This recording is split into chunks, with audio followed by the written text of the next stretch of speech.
देश को समाज हित में, देश के हित में किसी को इस देश के लोगों ने बलिदान दिया है। मेरे पिताजी सेना में सूबेदार रहे, मेजर भी रहे और उन्होंने भी बलिदान दिया था देश के लिए, उनको साथ। आज हम समाज के लिए, अपने समाज को हितों के लिए छोटे छोटे बातों को बलिदान तो करना ही पड़ेगा। आपने देखा होगा, मैं 3 दिन से दिल्ली में था और दिल्ली में शीर्ष नेतृत्व से बात हुई और पूरा अपने समाज को भरोसा दिलाता हूँ कि जो आज उपचुनाव में हमने चुनाव न लड़कर लोग कह रहे हैं कि छोड़ दिया, भाग गया, बिक गए, बेच दिया, तमाम तरह के आरोप विपक्ष लगा रहे हैं, हमारे लोगों के अशिक्षा का लाभ उठा रहे हैं, जिन्होंने उनको सुख से या समृद्धि से, विकास से कोसों दूर रखा।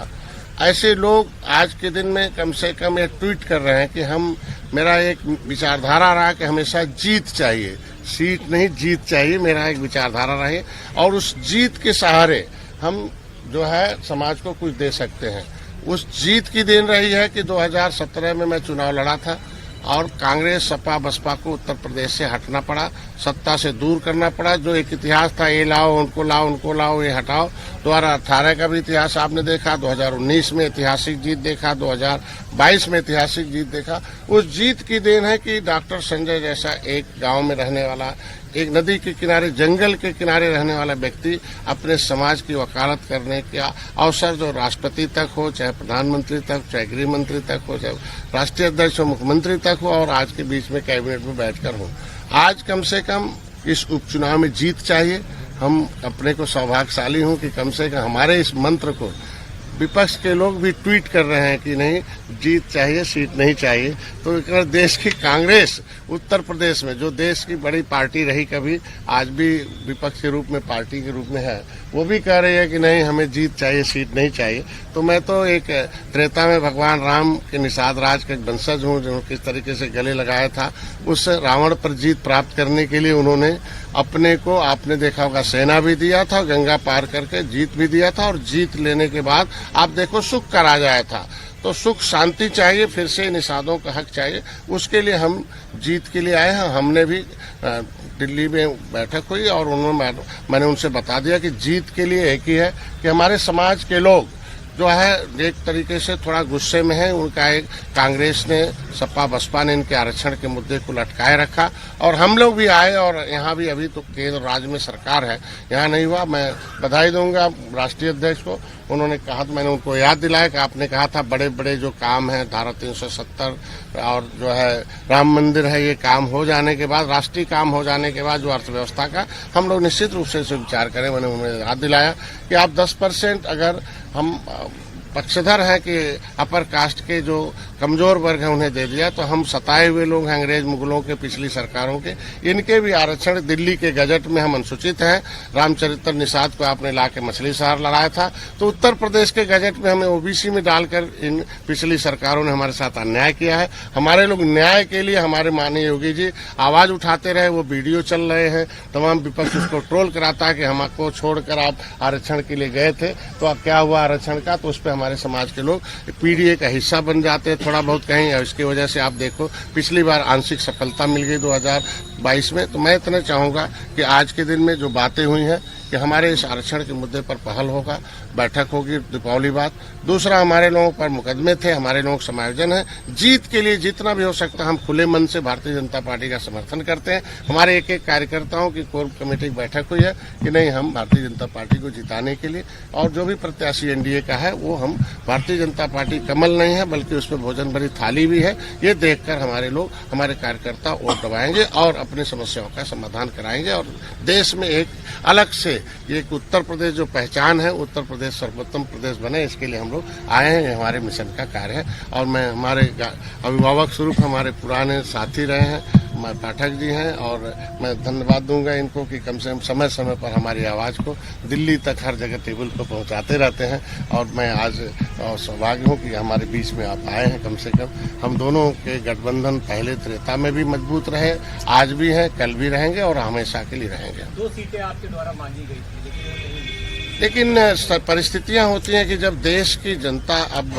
जो एक होकर अगर देश में जनता हमारे साथ एक होकर काम कर रही है, लेकिन जो विरोधी ताकतें हैं वो एक होकर इस देश की अखंडता को पैदा करना चाहते हैं, उत्तर प्रदेश में अस्थिरता लाना चाहते हैं, तो देश की जनता के हितों के लिए, समाज के हितों के लिए बड़े फैसले लेने पड़ते हैं और कड़े फैसले लेने पड़ते हैं। इसके लिए हमने फैसला लिया कि नहीं, हम लोग सीट नहीं, जीत चाहिए, और जीत के लिए बाकी हमारे भाई अभी बोलेंगे कि क्या करना है। कटहरी से धर्मराज निषाद को जिता के लाएंगे या नहीं? हमने सामूहिक रूप से बता दिया कि जो 9 सीटें हैं, 9 सीट पर हमारे लिए कोई भेदभाव नहीं है, हमारे लिए सभी लोग निषाद हैं और निषाद सब वोट देकर देंगे। वो किसी कोई भी वर्ग हो, कोई भी जाति हो, हम वो समझते हैं कि वो हमारे एनडीए का पार्टी। अच्छा, पोस्टर वार हो रही है, कहीं 27 के 27 और आपके घर के बाहर 27 के 53 हार, अभी तो 24 चल रहा है। वो तो 2014 में जब मैं आया हूँ राजनीति में 13 से, तो तब से ऐसे ही पोस्टर चल रहा। पहले कुछ लिखा पढ़ा जाता था मोबाइल में, अब थोड़ा सा कागज में लिख गया, लेकिन तब से उल्टा ही होता है जो लिखा जाता है। बाकी जवाब हमारे। सबसे पहले मैं आभार प्रकट करूंगा अपने मित्र निषाद पार्टी के राष्ट्रीय अध्यक्ष डॉक्टर संजय निषाद जी का, उनकी पूरी राष्ट्रीय कार्यकारिणी का, राष्ट्रीय पदाधिकारियों का, अपने पूर्व सांसद प्रवीण निषाद जी का, अपने सभी निषाद पार्टी के सभी वरिष्ठ नेताओं का, कार्यकर्ताओं का, कि उन्होंने गठबंधन धर्म का पालन करते हुए भारतीय जनता पार्टी के साथ लगातार कंधे से कंधा मिलाकर पूरे प्रदेश में, पूरे देश में काम कर रहे हैं। डॉक्टर संजय निषाद जी हमारे मित्र हैं और हम लोग पढ़ाई के दिनों के साथी हैं। डॉक्टर संजय निषाद जी ने जमीन से उठ करके उत्तर प्रदेश में और देश में अपनी मेहनत के बलबूते एक बड़ा मुकाम हासिल किया है। सबसे पहले मैं डॉक्टर संजय निषाद जी का बहुत बहुत अभिनंदन करता हूं, इनका आभार प्रकट करता हूं। भारतीय जनता पार्टी और निषाद पार्टी का गठबंधन जो पूरी तरह से पूरे प्रदेश में बूथ स्तर तक कार्यकर्ताओं के साथ धरातल पर उतर चुका है। उत्तर प्रदेश में विधानसभा के इन 9 उपचुनाव में हम सब मिलकर के जीत के लिए लड़ेंगे और हर स्थिति में 9 की 9 सीटों पर विपक्षी प्रत्याशियों को, समाजवादी पार्टी के प्रत्याशियों को पराजित करेंगे। और सबसे बड़ी बात है, जो इंडी गठबंधन का खटाखट, फटाफट, सटासट जैसे जो खोखले वादे थे, लोगों को गुमराह करने वाले जो तरीके थे, बिल्कुल अब गुमराह उत्तर प्रदेश के लोग नहीं होंगे। उत्तर प्रदेश के लोगों ने समाजवादी पार्टी की कलई को, इंडी गठबंधन की कलई को, उनकी असलियत को समझ लिया है। इन लोगों ने हमेशा उत्तर प्रदेश में जब जब ताकत समाजवादी पार्टी को, इंडी गठबंधन को मिली है, गुंडे, बदमाश, माफिया, लुच्चे, लफंगे सत्ता के संरक्षण में पले और बढ़े हैं। कमजोर तबकों पर अत्याचार, अनाचार बढ़ा है। आप याद करिए, समाजवादी पार्टी के शासनकाल में निषादों पर जो अत्याचार हुआ है, निषाद पार्टी के लिए उसे कभी भूलेंगे नहीं। गुंडे, बदमाश खुलेआम बहू बेटियों की इज्जत आबरू को बुरी नजर से देखते थे, उन्हें परेशान करते थे, व्यापारियों का उत्पीड़न होता था, पूरी तरह से उत्तर प्रदेश की अर्थव्यवस्था को ध्वस्त कर दिया गया था। आज हम कह सकते हैं कि राजग गठबंधन की सरकार जो उत्तर प्रदेश में चल रही है, पूरी तरह से विकसित राज्य की तरफ उत्तर प्रदेश तेजी के साथ आगे बढ़ रहा है।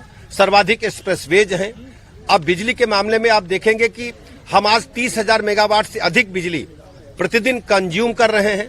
पहले ये 20-22 हजार का आंकड़ा आते आते हमारे संसाधन हाफने लगते थे।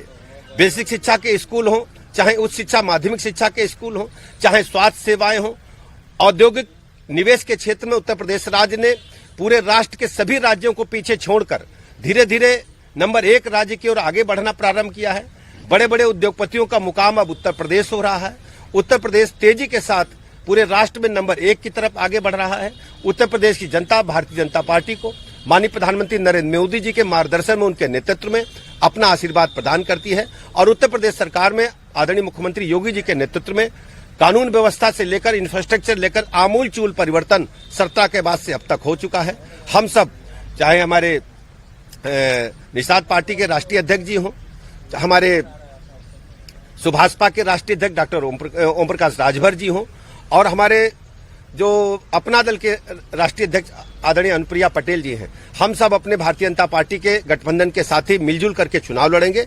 और हमारी ये हम सबकी सोच ये है कि जीत महत्वपूर्ण है। जैसे डॉक्टर साहब ने बताया, हम सब मिलकर के 9 के 9 उपचुनाव में विजय हासिल करेंगे। इन्हीं शब्दों के साथ आप सब प्रातःकाल आए डॉक्टर साहब के आवास पर मैं हृदय से आप सबका भी आभार प्रकट करता हूं। बहुत बहुत धन्यवाद। 22 का चुनाव भी भाजपा बनाम समाजवादी पार्टी, तो चुनाव भी भाजपा बनाम समाजवादी पार्टी, क्योंकि समाजवादी पार्टी 9 सीटों पर लड़ रही है और भाजपा भी कहीं ना कहीं अकेले लड़ रही, 2 सीटें मांगी थी उन्होंने, लेकिन आपने नहीं दी। और आरएलडी भी उनका सिंबल लिया है, लेकिन प्रत्याशी आपका ही है। देखिए, भारतीय जनता पार्टी, मैंने आपको स्पष्ट किया, हमारा गठबंधन मजबूत है और हम सब मिलजुल करके चुनाव लड़ेंगे। समाजवादी पार्टी इंडी गठबंधन को परास्त करेंगे। अगर आप ये वीडियो YouTube पर देख रहे हैं तो हमारे चैनल को सब्सक्राइब करें और बेल आइकन को दबाना ना भूलें। अगर आप Facebook पर ये वीडियो देख रहे हैं तो हमारे पेज को लाइक करें।